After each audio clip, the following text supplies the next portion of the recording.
यहाँ पे उपस्थित प्राचार्य महोदय एवं समस्त शिक्षकगण एवं मेरे सहपाठियों, प्रातः काल का नमस्कार। मेरा नाम धीरज कुमार है। मैं 5th सेमेस्टर सिविल ब्रांच का छात्र हूँ। मैं कैमूर का निवासी हूँ। मैं 2 पंक्ति के माध्यम से अपना परिचय देना चाहूँगा। हास्य की भाषा नहीं लिखी है, ना ही गजल सुनाता हूँ। हास्य की भाषा नहीं लिखी है, ना ही गजल सुनाता हूँ। कविता लिखनी नहीं आती, जी के लिखते जाता हूँ। देश मेरा जल रहा है, आग लगी है सीने में, भूख मरा सब व्यस्त दिखे हैं, खून गरीब का पीने में। तो राम मंदिर या बाबरी का पक्ष नहीं मैं लाया हूँ, घायल भारत चीख रहा है, चीख सुनाने आया हूँ।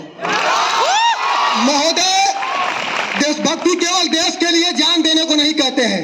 व्यक्ति जिस प्रोफेशन में है उस प्रोफेशन में रहते हुए अगर अपने कार्य को ईमानदारी पूर्वक और निष्ठा पूर्वक करे तो वो भी देशभक्ति है। अगर एक रोड चालक जो कि गाड़ी चलाता है, अगर ट्रांसपोर्टेशन के नियमों का पालन करते हुए अगर वो गाड़ी चला रहा है तो वो भी एक देशभक्ति है। एक स्टूडेंट डिसिप्लिन में रहते हुए अगर अपने शिक्षक के सभी कार्यों को करता है तो वो भी एक देशभक्ति है महोदय।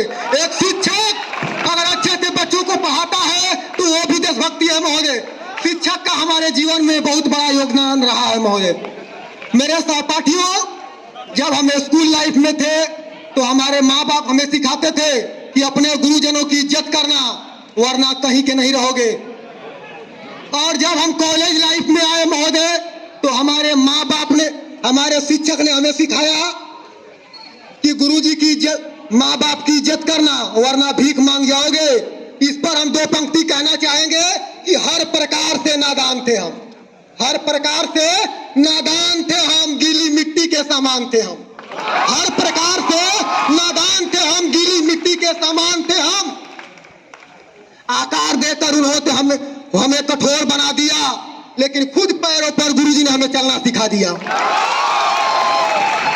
महोदय, आज के समय में समय और समझदारी को अगर देखा जाए तो एक नदी के दोनों किनारे हैं। जिस तरह से अगर नदी का दोनों किनारा अच्छा रहता है तो उसकी धारा बरकरार रहती है।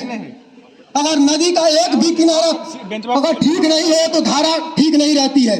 उसी तरह से अगर हमारे पास समय है, अगर समझदारी नहीं है तो उस समझदारी का समय का कोई मोल नहीं। अगर समझदारी है, समय नहीं है तो उस समय का भी कोई मोल नहीं है महोदय। इस पर हम 2 पंक्ति कहना चाहेंगे कि वक्त है, वक्त की रफ्तार है। वक्त है, वक्त की रफ्तार है, और वक्त के साथ जो ना चले समझो वो गुनाहगार है। वक्त को के साथ जो ना चले समझो वो गुनाहगार है। वक्त को काटने वाले खुद ही कट जाओगे। वक्त एक द्विधारी तलवार है। गुरुजी ने हमसे कहा कि बीत गया ये वक्त तो फिर ना आएगा। बीत गया ये वक्त तो फिर ना आएगा। तजुर्बा कहता है हमारा, तू बहुत पछताएगा। ये पछतावा तंग करेगी तुझे उम्र भर। ये पछतावा तंग करेगी तुझे उम्र भर। इन बाकियों का तुझ छोड़, तू अपने आप को क्या मुंह दिखाएगा। महोदय और मेरे सहपाठियों, व्यक्ति का सफलता के विषय में अलग अलग सोच है। अगर कोई 10th क्लास का स्टूडेंट 10th का एग्जाम देता है, अगर उसमें वो पास हो जाता है तो उसे वो अपने आप को सफल मानता है। कोई लड़का अगर अपने पिता से बाइक के लिए जिद करता है और उसका पिता अगर उसे बाइक दिला देता है तो वो अपने आप को सफल मानता है। कोई किसान व्यक्ति दिन रात परिश्रम करके अगर अपने बच्चे को पढ़ाता है और उसका बच्चा जॉब लेकर सक्सेस हो जाता है तो बाप अपने आप को सफल मानता है।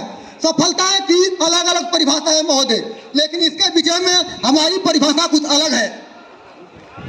हमारा परिभाषा कुछ अलग है। हम कहना चाहेंगे कि सफल वो नहीं होते जो केवल पास करते हैं। सफल वो नहीं होते जो केवल पास करते हैं। सफल वो होते हैं जो हर पल और हर क्षण प्रयास करते हैं। मेरे सहपाठियों, आज के समय में युवाओं की सबसे बड़ी भूल रही है कि हम किसी भी कार्य को कल पे टाल देते हैं और कल किसी ने देखा नहीं है। इस पर हम दो पंक्ति कहना चाहेंगे कि कल कल न कर, कल तो ना आई ना आएगी। कल कल न कर, कल तो ना आई ना आएगी। कल कल करेगा, कल तुझे बेकल बनाएगी। डालोगे इनके कल पे तो ये कल ना आएंगे। खूबसूरत लम्हे यूं ही बेकार जाएंगे। कल का भरोसा छोड़ दे, कल की ना फिक्र कर। कल के भरोसे वक्त को बर्बाद तू न कर। कल होगा क्या अब की खबर नहीं, अब तक तो अब ये दूर है कल की खबर नहीं। महोदय और मेरे सहपाठियों, हम कहना चाहेंगे कि कभी ऐसा होता है कि हम गलत रास्ते पकड़ लेते हैं और गलत रास्ते पकड़ लेते हैं। शुरू में तो हमें वो रास्ते अच्छे लगते हैं और समझ में नहीं आते, लेकिन बाद में वो रास्ते इतने कठिन हो जाते हैं कि वहां से फिर से हमको मुड़ने में बहुत कठिनाई होती है। इस पर हमने अपने गुरु से विचार विमर्श किया तो उन्होंने हमें समझाया कि एक एग्जाम्पल देकर हम आपको समझाना चाहेंगे। उन्होंने कहा कि एक बार एक जंगल के रास्ते एक गुरुजी और शिष्य जा रहे थे। गुरुजी ने शिष्य को एक नन्हा सा पौधा दिखाते हुए कहा, उस नन्हे से पौधे को उखाड़ दो। शिष्य ने सहजता पूर्वक उस पौधे को उखाड़ दिया, कुछ और आगे बढ़े। एक उससे हल्का सा बड़ा पौधा दिखा, गुरुजी ने उसे उखाड़ने के लिए कहा। बच्चे शिष्य ने उसे भी उखाड़ दिया, कुछ और आगे बढ़े। 12 इंच 15 इंच बड़ा पौधा दिखा, गुरुजी ने उसे उखाड़ने के लिए कहा। शिष्य ने उसे भी उखाड़ दिया, कुछ और आगे बढ़े। 12 फीट 15 फीट बड़ा पौधा बरगद का पौधा दिखा। शिष्य ने गुरुजी ने उसे उखाड़ने के लिए कहा तो शिष्य ने कहा, गुरुजी ये कैसे उखड़ेगा?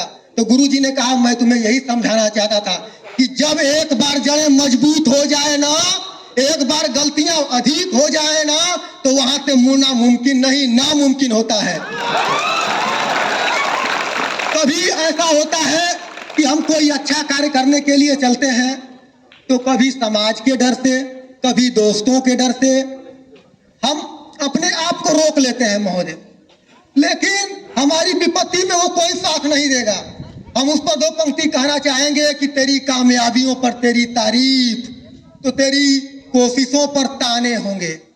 तेरी कामयाबियों पर तेरी तारीफ तो तेरी कोशिशों पर ताने होंगे। कभी परिस्थिति तो कभी समय के खिलाफ जाने होंगे। जीतने के लिए जो तू करेगा संघर्ष, जीतने के लिए जो तू करेगा संघर्ष, उसमें अपने ही ख्वाहिशों को दबाने होंगे। तू द्वंद्व कर, तू युद्ध कर, तू जमाने के विरुद्ध कर। तू द्वंद्व कर, तू युद्ध कर, तू जमाने के विरुद्ध कर। मिलेगा वही जो तूने ठाने होंगे।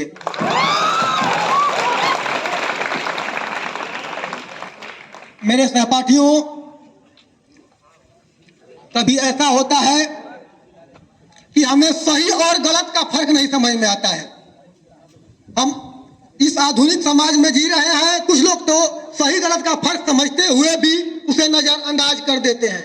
तो इस पर हम एक एग्जाम्पल देना चाहेंगे कि हमारे ही समाज में एक जानवर कुत्ता रहता है। अगर कुत्ता रोटी चुराता है तो 3-4 गली दूर जाके खाता है, लेकिन वही रोटी अगर उसका मालिक दिया होता है ना, तो वहीं बैठ के खाता है। जब एक कुत्ता जो कि जानवर है, उसे पता है कि कौन ईमानदारी की रोटी है, कौन बेईमानी की रोटी है, कौन सही है, कौन गलत है, तो हम तो इंसान है महोदय, हमारे पास सोचने समझने हर चीज की शक्ति है, तो हम उसे अच्छाई क्यों नहीं कर सकते हैं।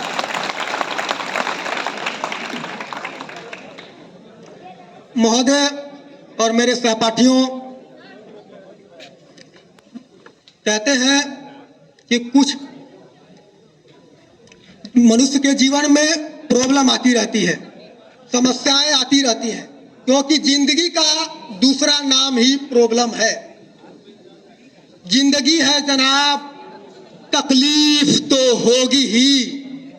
जिंदगी है जनाब, तकलीफ तो होगी ही, वरना मरने के बाद तो जलने का भी एहसास नहीं होता।